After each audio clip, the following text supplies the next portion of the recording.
গ্রামে খেত খামার রাইখা শহরে আসলাম চাকরির আশায়। পকেটে যে টাকা আছে এই টাকা দিয়ে কি আর এই হোটেলে থাকতে পারুন? আল্লাহ ভরসা। হ্যালো স্যার, রুম লাগবে? রুম লাগবে বলেই তো এখানে আসছি। কি ধরনের রুম আছে আপনাদের এখানে? স্যার আমাদের এখানে সকল ফ্যাসিলিটি আলা রুম আছে। আপনার কি ধরনের রুম লাগবে? আমার ধরেন একটা অনেক বড় রুম লাগবে, যেখানে টিভি আছে, ফ্রিজ আছে, এসি আছে। সরি স্যার, আমাদের কাছে সেই ধরনের কোনো রুম নেই। আপনি বরং 5 স্টার কোনো হোটেলে যান। কি বলেন? আমি তাহলে গরিব হোটেলে চলে আসলাম? জি স্যার, কিছুটা। তো বাইরে থেকে দেখে তো খুব বড় লোক হোটেল মনে হলো। আচ্ছা যাই হোক, ভাড়াটা কিরকম? নন এসি রুম 2000 টাকা, এসি রুম 5000 টাকা। কি বলে? দেখে মনে হইতেছে 500 টাকার উপর কোনো রুমই নাই। আপনার মনে হওয়াতে আমাদের কোনো কিছু যায় আসে না। আচ্ছা স্যার, আপনি আমাকে এত প্রশ্ন জিজ্ঞেস করছেন কেন? আপনি তো দামি হোটেলে যাবেন, সেখানে যান না। আরে না, চলে আসছে এখানে। আরেক হোটেলে গেলে আপনার মন খারাপ হবে না? জি না স্যার, আমার কোনোভাবেই মন খারাপ হবে না। আপনার চেহারা দেখে বোঝা দিতেছে আমি চলে গেলে আপনার মন খারাপ হইবে। তাই 500 দরকার নাই, আমি আপনার খুশি 1000 টাকা দিলাম, আপনি আমার একটা নন এসি রুম দেন। আমাদের এইখানে নন এসি রুম 2000 টাকা, এর কমে সম্ভব না। ভাই আসলে সত্যি কথা কি, আমি না খুব গরিব মানুষ, গ্রাম থেকে আসছি একটা চাকরির জন্য। এখন রাত্রিবেলা কোথায় থাকবো? আমার পকেটে আছে 1500 টাকা, 1000 টাকা দিতে পারুন হোটেল ভাড়া হিসেবে, আর 500 টাকা রাখতে হবে। ভাই আপনি এতক্ষণ জমিদারের ভাব দেখালেন, কিন্তু আপনি তো জমিদার না, আপনি তো ফকিন্নি। ফকিন্নি হয়ে কেমনি করে প্রেসিডেন্টের ভাব দেখান? এখন কি করবো ভাই, ভাব তো নিয়ে বলেছি ভাই, আপনার জন্য অমলি করেন 1000 টাকা রাখেন। আরে ভাই সম্ভব না তো, কইছি তো সম্ভব না ভাই, জানতে ভাই, চান? আমি কি রাস্তায় থাকবো তাহলে? মহা ঝামেলায় ফেলাই দিন। শোনেন, এক শর্তে রুম দিতে পারেন। আপনি রুমে থাকবেন, তার পাশাপাশি আমার যে কাজগুলো আছে সেই কাজে আপনি আমাকে সহায়তা করবেন, পারবেন? ঠিক আছে, সব ধরনের কাজ করে দিন। ঠিক আছে, আপনার একটু নাম ঠিকানা বলেন। কোথায় তোমার মেয়ে? কোথায়? বললাম তো আসতেছে, এই তো চলে আসছে। বাবা কি বলবে তাড়াতাড়ি বলো, আমি একটু বাইরে যাবো। বাইরে যাবে মানে? তোমাকে না বললাম ছেলে পক্ষ আজকে তোমাকে দেখতে আসবে। বাবা আমিও তো তোমাকে বললাম যে আমি স্বামীকে ছাড়া কাউকে বিয়ে করবো না। আমি যে পাত্র পছন্দ করেছি সেই পাত্র সামিরের চাইতে 1000 গুণে ভালো। আমি বেঁচে থাকতে সামিরের মতো একটা বাটপারের সঙ্গে তোমার বিয়ে হতে দেবো না। হ্যাঁ, বাবা মা পছন্দ করলে যে কোনো পাত্রই ভালো হয়। মা তোর বাবা যে বলতেছে সেই ছেলে একদম ভালো না। কথাই বলে না যে দেখতে নারী চলন বাঁকা, বাবার হয়েছে ঠিক সেই দশা।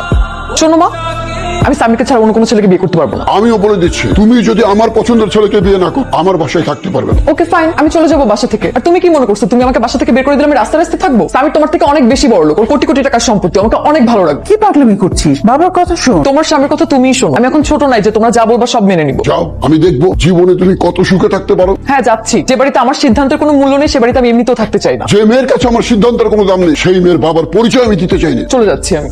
কিরে কতক্ষণ ধরে ফোন দিতেছি, ফোন ধরতেছিস না কেন? এতবার কল দিচ্ছিস কেন? কি হয়েছে বল। তোর বয়ফ্রেন্ডে দেখলাম হোটেলে একটা মেয়ে নিয়ে আসছে। কি বলতেছিস? ফাইজলামি করতেছি? ফাইজলামি না, তোর লোকেশন পাঠাইতেছি, তুই আয়, এসে নিজে চোখে দেখ। তাড়াতাড়ি পাঠা। রুমে আবার কে এলো? কে রে ভাই? স্বামীর দরজা খুলবি, আমি কিন্তু মানুষজন জড়ো করে ফেলবো বলে দিচ্ছি। স্বামীর দরজা খুল বলতেছি, আমি কিন্তু রাস্তায় তোকে জুতা খুলে বেরাবো আজকে। হোটেলের মধ্যে মাইয়া মানুষ চিল্লি। তোমার এখন মাথা গরম আছে, তুমি বাসায় যাও, আমি তোমাকে বাসায় গিয়ে ঠান্ডা মাথায় সব বুঝাই বলবো বেবি। তোমাকে সস্তা মনে করছিস? তোকে আমি ছেড়ে দিব মনে করছিস? তোকে দেখ আমি আজকে কি করি, তুই শুধু দরজাটা খোল, তোকে আমি পুলিশে দিব আজকে। এত সুন্দর গার্লফ্রেন্ড রেখে একটা মেয়ে নিয়ে হোটেলে আসছে, তাহলে বলো নাকি? এই ভাই, এটা তো আমার রুম। যা যা, কত বড় সাহস আমাকে আটকায় রাখছে। তুই রিসেপশনে কল দেন না, তাড়াতাড়ি কল দেন। ফোন তো ধরতেছে না। আচ্ছা আপনি কিভাবে জানলেন যে এই হোটেলে আসছে আপনার বয়ফ্রেন্ড আরেকজনকে নিয়ে? ওনার দেখলে কিন্তু বোঝা যায় যে ওনার শরীরটা ঝামেলা আছে। এরকম আছে, আমাদের গ্রামে আছে। আপনি এত বেশি কথা না বলে একটু দেখবেন কিভাবে দরজাটা খোলানো যায়। স্যার রিসেপশনে কারো খুঁজে পাওয়া যাচ্ছে না, আমাদের কথা শুনে সবাই পালাইছে। সবাই পালাইছে? জি স্যার। কে কে কি হয়? স্যার আমি তো চিনি না। চিনি না, জানি না, দুজন আবার এক রুমে। কাহিনীতে হেভি টুইস্ট আছে। স্যার আসলে আপনি যেটা মনে করছেন এরকম কিছুই না। আমি এখানে একটা অন্য কাজে আসছিলাম, ঘটনা চক্রে ভুলবশত আমি এখানে আটকা পড়ে গেছি। পুরোনো ঘটনা শুনতে শুনতে অবস্থা হয়ে গেছে। এক রুমে দুইজন ছেলে মেয়ে। চলেন থানায় চলুন, বাকিটা থানায় হিসাব কিতাব করবো। স্যার আপনি কি বলতেছেন? আমি একটা রেসপেক্টেবল ফ্যামিলির মেয়ে। স্যার প্লিজ আমার কথাটা বোঝার চেষ্টা করুন। এইভাবে বললে হইব না, আমি স্যারকে বুঝাই বলতেছি। স্যার আসলে আমরা দুজন প্রেমিক প্রেমিকা, মানে সামনে আমাদের বিয়ে, তো এখানে আসছিলাম একটু প্ল্যানিং করতে, ফ্যামিলি প্ল্যানিং। কদিন পরে কেন কাজী ডেকে আজকে বিয়ে করেন? না না না না স্যার, কি স্যার ভালোই হয় স্যার, আপনি মুরব্বী মানুষ, আপনি থেকে একটা কাজ করাই দিলেন। আরে এত চিন্তা করার কিছু নাই, বিয়ে যখন হয়ে গেছে আমি তোমার সব দায়িত্ব নিব, এইসব নিয়ে তুমি কোনো চিন্তা করো না। কি তুই আমার দায়িত্ব নিবি? তুই নিজের দায়িত্ব নিতে পারিস যে তুই আমার দায়িত্ব নিবি? আর তোকে কে বলতে যে আমি তোর সাথে থাকবো, তোর সাথে সংসার করবো? পুলিশকে দেখে তো ইচ্ছা করে এটা করছিস তাই না? সত্যি কথা বলতে কি, আমি এটা ইচ্ছা করেই করছি। তোমার দেখার পর আমার মনে ধরে গেছে, তাই চিন্তা করলাম বিয়েটা করে হয়, সুযোগ যখন পাইছি। এত মানুষ থাকতে তোর আমাকেই চোখে পড়লো? আরে তোমার বয়ফ্রেন্ড তো একটা বাটপার, তার আশা করে তোর লাভ নাই। এখন আমি তোমার স্বামী, আমার নিয়ে খুশি থাকো। বলছি না আমি এই বিয়ে মানি না, তোকে আমি আজকেই ডিভোর্স দিব। শোনো, 3 মাসের আগে ডিভোর্স দেওয়া সম্ভব না। ঠিক আছে আমি তো তোকে 3 মাস পরে ডিভোর্স দিব। প্লিজ এর আগে আমার চোখের সামনে আসিস না। এটা কি বললা তুমি? এত কষ্ট করে বিয়ে শাদী সবকিছু বৃথা। কিসের বিয়ে? বলছিলাম আমি এই বিয়ে মানি না। যে কোনো বিয়ে হইলো তুমি আমাকে চেনো না, আমিও তোমাকে চিনি না। খবরদার আমার পিছন পিছন আসবে না। এক সেকেন্ডে বিয়ে হইলো, এক সেকেন্ডে সেকাও খাই গেল। ফিরে আসলে যে খুব তো গরম দেখে চলে গেলে, জায়গা হলো না, আশ্রয় দিল না কেউ, অত সহজ না। আমার বাসা আমি যখন মন চায় আসবো, যখন মন চায় বের হয়ে যাবো। তার জন্য আমার কাউকে কৈফিয়ত দিতে হবে না। তুই এসব কি ধরনের কথা বলছিস বাবার সাথে? বাবা যদি বাবার মতো না হয় শত্রুর মতো হয় তাহলে আর কি করবো? এরকম মেয়ে তো আমাদের ছিল না। স্বামীর সঙ্গে মিশে আমার ভদ্র মেয়েটা নষ্ট হয়ে গেল। মুরব্বীরা বলেছেন না, সৎসঙ্গে স্বর্গবাস, অসৎ সঙ্গে সর্বনাশ। স্বামীর মতো একটা বদমাশের সঙ্গে মিশে তার এত বড় অধঃপতন হয়েছে। আমার চোখে তাকিয়ে কথা বলে, আমার সঙ্গে বেয়াদবি করে। আচ্ছা তুমি যেভাবে বলছো স্বামীর কি সত্যি সত্যি এতটা খারাপ? অবশ্যই খারাপ। ও শুধু খারাপ না, ওর 14 গোষ্ঠী খারাপ। আরে আমি যদি একটা ভালো ছেলে পেতাম, আমার লেখাপড়া দরকার নেই, টাকা পয়সা দরকার নেই, একটা ভালো মানুষ দরকার যেন মেয়েটা সারা জীবন সুখে থাকে। আসসালামু আলাইকুম। এই কে তুমি? আমি সাগর, আপনারাই তো তামান্নার বাবা মা, তাই না? হ্যাঁ। আমি আপনাদের মেয়ের জামাই। কি বলছো তুমি? হয়েছে কি, ওই স্বামীকে ধরার জন্য তামান্না গেছিল হোটেলে। পাশের রুমে আমি ছিলাম, তো তারা ভুল করে আমার রুমে চলে আসছে। স্বামীর পালাই গেছে, তামান্না রয়ে গেছে। পুলিশ এসে আমাদের দুজনকে একসাথে ধরে বিয়ে করে দিচ্ছে। কি বলছো তুমি? তামান্না তুই তোর বাসা পর্যন্ত চলে এসেছিস? হ্যাঁ, বিয়ে করছি, বোর কাছে আসবো না? শ্বশুর বাড়ি থাকতে কেউ কি হোটেলে ভাড়া থাকে? কিসের বিয়ে? আমি এসব বিয়ে মানি? পটপটি করে আমাকে বিয়ে করছিস? তামান্না, ঘটনা কি বলো? সত্যি সত্যি এই ছেলের সাথে তোমার বিয়ে হয়েছে? হ্যাঁ বাবা হয়েছে, কিন্তু এই বিয়ে আমি মানি না। এই বেরো, এখনই বেরো। এই, বাবা বের করো। বের করো মানে? তুমি তো বললে তুমি তাকে বিয়ে করেছো। আমাকে পটপটি করে বিয়ে করছিস? সেটা পরের কথা। আইন তো সে তোমার স্বামী। কি বলছো পাগলের মতো? চেনো না জানো না এরকম একটা ছেলেকে তুমি জামাই হিসেবে মেনে নিচ্ছ? আমি মানুষ চিনতে ভুল করি না। তামান্না, আমি ছেলেকে জামাই হিসেবে মেনে নিতে রাজি। তুমি ভেতরে যাও। এই ছোট লোকটা এখানে কি করে? তুমি ওকে বাসা থেকে এখনো বের করোনি? আবার টেবিলে বসে একসাথে খাচ্ছে। ভদ্রভাবে কথা বল, ওই বাড়ির জামাই। বাবা তোমার লজ্জা করে না ওর মতো একটা গ্রামের অশিক্ষিত ছেলেকে তোমার মেয়ের জামাই বলতে?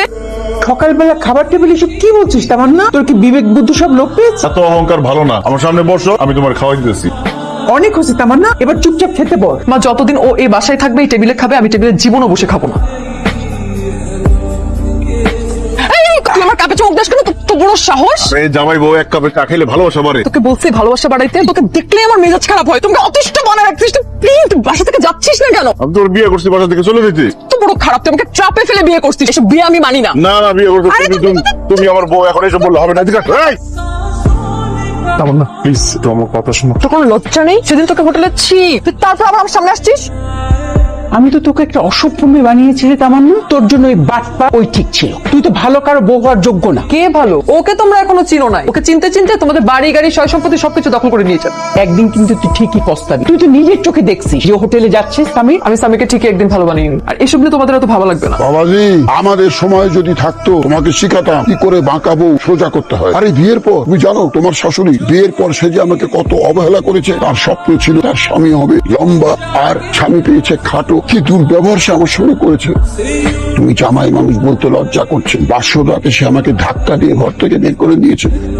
কাউকে বলিনি, লজ্জা। কিন্তু আব্বা, এখন তো আম্মা আপনার কথা ছাড়া নড়েই না। ওই যে সোজা আঙ্গুলে যখন ঘি ওঠেনি তখন আঙ্গুল বাঁকা করেছিলাম। তুমিও চেষ্টা করো, অবশ্যই হবে। এই এই এই, এই কই যাইতেছো তুমি? আমি কই যাচ্ছি সেটা কিন্তু তোকে বলে যাবো? ছোট লোক। আরে আমার বউটা কই যাইতেছে সেটা আমরা জানতে হবো না? দিনকাল তো ভালো না। দরকার হলে আমি তোমার সাথে যাবো। এমনিতেই তোর জন্য আমার জীবনটা নষ্ট হয়ে যাচ্ছে। যেখানে মন চায় সেখানে যাবো আমি। আমিও যেখানে মন চায় সেখানে যাই, কিন্তু সেটা কোথায়? জাহান্নামে যাবো। অসম্ভব। আমার বউ জাহান্নামে যাবে, আমি যাইতে দিব না। আমি তোমাকে জান্নাতে নিয়ে যাবো। আসো। বসো। হঠাৎ এত জরুরি প্রয়োজন একেবারে বাসায় চলে আসলো? বিয়ে করবো আমাকে? আমি তোমাকে বিয়ে করতে চাই। অবশ্যই করবো, আমি তোমাকে ভালোবাসি। ঠিক আছে, তাহলে আমি বাবা মার সাথে সব সম্পর্ক শেষ করে তোমার কাছে চলে আসবো। কি বলা? বাবা মার সাথে সব সম্পর্ক শেষ করে দিয়ে কেন চলে আসতে হবে? কারণ বাবা আমাদের পছন্দ করে না, আমাদের সম্পর্ক কখনো মেনে নিবে না। আর বাবার সম্পত্তির আমার কোনো দরকার নেই। কিন্তু আমার তো দরকার আছে। মানে? তোমার বাবার সম্পত্তি দেখে তো আমি তোমার সাথে প্রেম করতে গেছিলাম। তা না হলে তোমার মতন 20-50টা তামান্নার সাথে আমি রেগুলার প্রেম। সামির! আমার বাবা সবসময় বলতো তুমি অনেক খারাপ। তুমি যে এতটা খারাপ, এতটা নিচে আমি কোনোদিন কল্পনাও করতে পারি নাই। তুমি চিট করার পরও আমি তোমার কাছে আসছি। এনিওয়ে, আজকে যেহেতু পাখি নিজেই খাঁচায় চলে আসছো, তাহলে শেষবারের মতন একটু আদর করে দিই। অনেক অহংকার না তোর? দাঁড়া, তোর অহংকার আমি আজকে ছুটে দিচ্ছি। অনেক জ্বালাইছিস তুই আমারে। রুশো, আর রুশো। খুব চাইছিলি না মালটারে? ভিতরে নিয়ে চলো রে। তোর কত বড় সাহস! আমি বাইচা থাকতে আমার বউর গায়ে হাত দিবি তুই? এই এই তুই আমার রুমে কি করিস? আমি চিন্তা করি যে আমার বউ এই রুমে ঘুমায়, আমিও এখন থেকে এই রুমে ঘুমাবো, তোমার জড়াই ধরে ঘুমাবো। আসো। জড়াই ধরে ঘুমাবো মানে? তোদের মতো লোভীকে আমি চিনি না। যেই দেখছিস আমার বাবার সম্পত্তি আছে, আমি একমাত্র মেয়ে, আর বাবার সম্পত্তি দখল করতে চাস না? কি বলো তুমি? আমি তো তোমার ভালোবাসি। তোর ভালোবাসা তুই তোর কাছেই রাখ। আমার বাবা মা সহজ সরল দেখে বোকা বানাইতে পারছিস। কি মনে করছিস আমিও বোকা হবো? তোর মধ্যে যদি বিন্দু মাত্র কোনো লজ্জা থাকে, তুই এই মুহূর্তে এক্ষুনি আমার চোখের সামনে থেকে আমার বাসা থেকে বের হয়ে যাবি। যাচ্ছিস না কেন? যাবি না তো? কারণ তোর মধ্যে তো সেই ন্যূনতম লজ্জা বোধটাই নাই। তোর বাবা মার মধ্যেও ছিল না। তোকে কোনো প্রপার শিক্ষাই দিতে পারে নাই তোর বাবা মা। প্লিজ বের হয়ে যাই, সে গেট আউট। কি বলতেছিস তুই? মা প্লিজ, ওর হয়ে কোনো ওকালতি করতে আসবা না। মা শোন, তোর তো বিয়ে হয়েছে মা, যেমন করে হোক বিয়েটা তো হয়েছে। মেয়েদের বিয়ের পরে স্বামী কিন্তু সব। এরকম ছেলে এখনকার সময় পাওয়া খুব দুষ্কর। হয়তো তোর পড়াশোনাটা একটু কম, টাকা পয়সা কম, কিন্তু মনটা অনেক বড়। তুই একটু ওর সাথে মানিয়ে নে, আমার মনে হচ্ছে তোর ভালো হবে মা। তুমি দেখতে আসলাম শহরে বউ রেখে তুমি গ্রামে কি করছো? তুমি আমার গ্রামের বাড়িতে? আমার না বিশ্বাস হইতেছে না। তুমি চলে আসার পর আমি তোমাকে অনেক মিস করছি। সারাক্ষণ শুধু তোমার কথাই ভাবতাম। আমার ঠিকানা কই পাইছো? হোটেলের রিসেপশন থেকে নিয়েছি। আমি তোমার সাথে অনেক অন্যায় করছি, তোমার বাবা মা নিয়েও কথা বলছি। সরি, আমি আর কখনো করবো না। তুমি এবার আমাকে মাফ করে দাও। তোমার প্রতি আমার কোনো রাগ অভিমান নাই। আমি সারা জীবন তোমার সাথে থাকতে চাই, তোমার বউ হয়ে থাকতে চাই। রাখবো না? রাখবো সারা জীবন, বুকের পাদরে ধরে ধরে রাখবো।